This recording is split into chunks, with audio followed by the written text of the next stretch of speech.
Malaysia পৃথিবীর এমন একটা দেশ যেখানে একটা ফল পুরো দেশের অর্থনীতি চালিয়ে নিচ্ছে।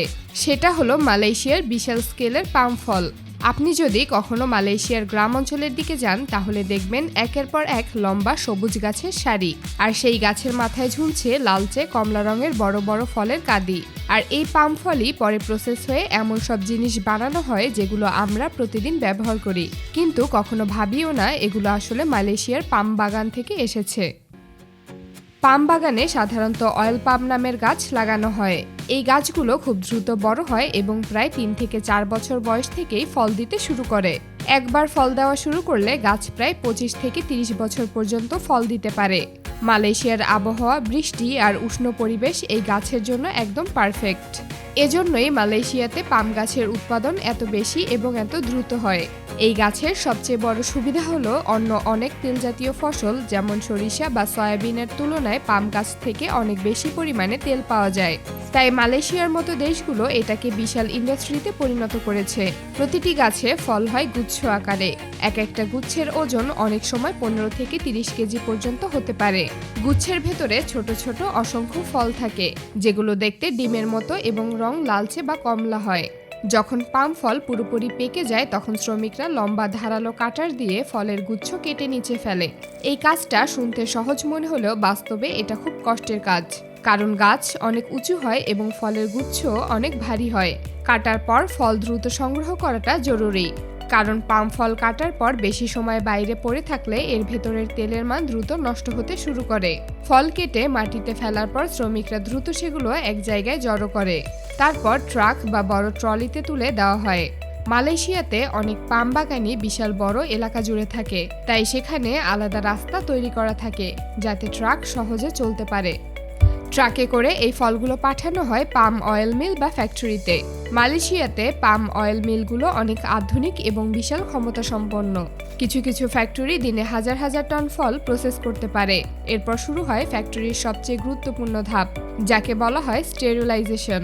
এখানে ফলের গুচ্ছগুলোকে বিশাল বড় লোহার ট্রেতে রাখা হয় এবং তারপর বড় বড় স্টিম চেম্বারের ভিতরে ঢুকিয়ে দেওয়া হয়। এই স্টেরিলাইজারের ভেতরে প্রচণ্ড গরম বাষ্প দেওয়া হয় আর ফলগুলোকে সেখানে 140 থেকে 150 ডিগ্রি সেলসিয়াস তাপমাত্রায় সিদ্ধ করা হয়, যা প্রায় 1 থেকে 1.5 ঘন্টা চলতে থাকে। স্টেরিলাইজেশন শেষ হওয়ার পর ফলের গুচ্ছগুলোকে নিয়ে যাওয়া হয় থ্রেশিং মেশিনে। থ্রেশিং মানে হলো ফলগুলো গুচ্ছ থেকে আলাদা করা। এখানে গুচ্ছগুলোকে বড় বড় ড্রামের মতো যন্ত্রের ভিতরে রাখা হয় এবং ড্রামটি ঘোরানো হয়। ঘুরতে ঘুরতে গুচ্ছ থেকে ফলগুলো খুলে নিচে পড়ে যায়। তখন একদিকে পড়ে যায় ফল আর অন্যদিকে পড়ে থাকে খালি গুচ্ছ। থ্রেশিং এর পর আলাদা হওয়া পাম ফলগুলোকে নিয়ে যাওয়া হয় ডাইজেস্টার নামের এক ধরনের মেশিনে। ডাইজেস্টার মূলত একটা বিশাল মিক্সারের মতো কাজ করে। এখানে ফলগুলোকে প্রচণ্ড শক্তিতে পিষে ফেলা হয় যাতে ফলের ভেতরের নরম অংশ পেস্টের মতো হয়ে যায়। এই পাম্পের ভেতরেই থাকে মূল তেল। ফলগুলো পিষে নরম বানানোর উদ্দেশ্য হলো যাতে প্রেসিং মেশিনে সহজে তেল বের করা যায়। এরপর আসে প্রেসিং ধাপ, যেটাকে বলা যায় পুরো প্রক্রিয়ার সবচেয়ে শক্তিশালী অংশ। এখানে পিষে বানানো ফলের পেস্টকে স্ক্রু প্রেস মেশিনের ভেতরে ঢুকানো হয়। এই মেশিনটা দেখতে অনেকটা বিশাল লোহার পাইপের মতো, যার ভেতরে ঘুরতে থাকা স্ক্রু থাকে। স্ক্রু ঘুরতে ঘুরতে পেস্টকে সামনে ঠেলে দেয় এবং প্রচণ্ড চাপ দিয়ে তেল বের করে আনে। এই চাপ এতটাই শক্তিশালী যে ফলের ভেতরের তেল, পানি এবং কিছু ময়লা একসাথে তরল হিসেবে বের হয়ে আসে। অন্যদিক দিয়ে বের হয় শক্ত অংশ যেমন ফাইবার, খোসা আর বীজ। এই পর্যায়ে যেটাকে পাওয়া যায় সেটাকে বলা হয় ক্রুড পাম অয়েল। এই তেল দেখতে গাঢ় লালচে বা কমলা রঙের হয় এবং খুব ঘন হয়। প্রেসিং এর পর তেল এখনো পুরোপুরি পরিষ্কার থাকে না। এতে পানি, মাটি, ফলের আঁশ এবং অন্যান্য ছোট ছোট কণা মিশে থাকে। এজন্য তেলকে নিয়ে যাওয়া হয় পরের ধাপে। এখানে তেলকে বড় বড় ট্যাঙ্কে রাখা হয় এবং গরম করা হয়। তারপর সেন্ট্রিফিউজ মেশিনের মাধ্যমে তেলকে পরিষ্কার করা হয়।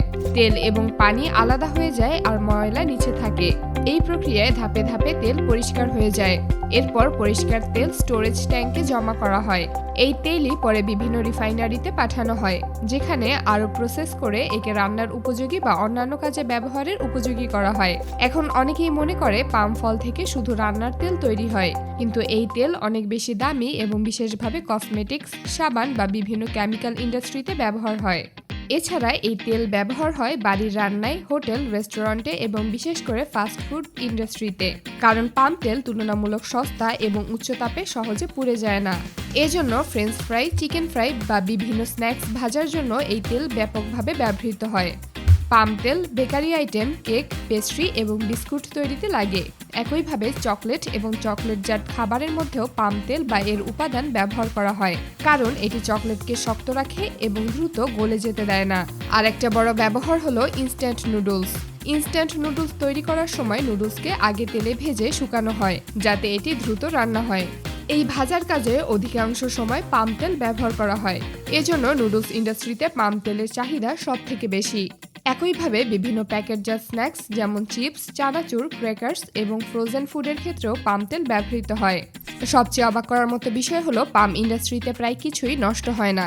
ফাইবার এবং খোসা অনেক সময় ফ্যাক্টরির বয়লারে জ্বালানি হিসাবে ব্যবহার করা হয়। সব মিলিয়ে বলা যায় মালয়েশিয়ার পাম বাগান থেকে শুরু করে ফ্যাক্টরির প্রসেস পর্যন্ত পুরো যাত্রাটা শুধু একটা কৃষি পণ্য তৈরির গল্প নয়, বরং এটা একটা বিশাল ইন্ডাস্ট্রির গল্প।